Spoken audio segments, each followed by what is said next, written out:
जब तक जज ये ना रिकॉर्ड कर ले कि इसके खिलाफ कोई प्राइमा फेसी केस नहीं है। अब ट्रायल शुरू होने के पहले कैसे जज, या इन्वेस्टिगेशन भी खत्म होने से पहले जज कैसे ये रिकॉर्ड कर देगा कि इसके खिलाफ कोई प्राइमा फेसी केस नहीं है।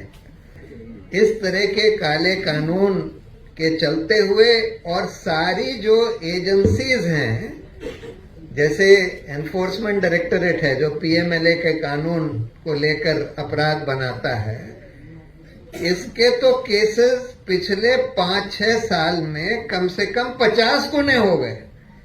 यानी कि 50 गुने लोगों के ऊपर इसने केस चला दिए हैं, अरेस्ट कर लिया है, जबकि कन्विक्शन रेट एनफोर्समेंट डायरेक्टरेट का 1% है।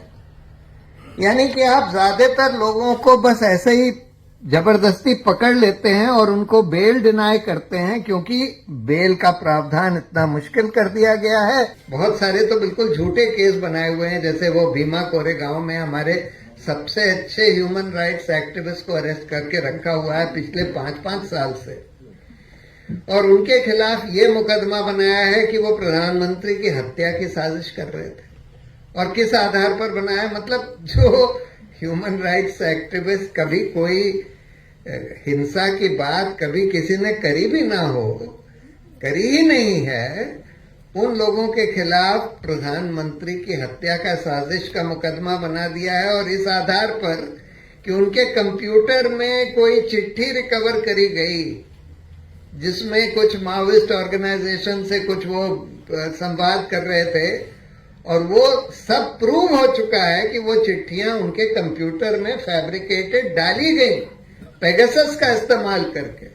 लेकिन फिर भी उन लोगों को जेल में सड़ाया जा रहा है। उनमें से हार्डली किसी को बेल मिली है, और बेल मिली भी है तो बहुत कंडीशनल बेल मिली है, और यह बहुत छोटे समय के लिए मिली है। ज्यादातर लोग, उसमें से कुछ लोग फादर स्टैन स्वामी की तरह तो जेल में ही मर गए।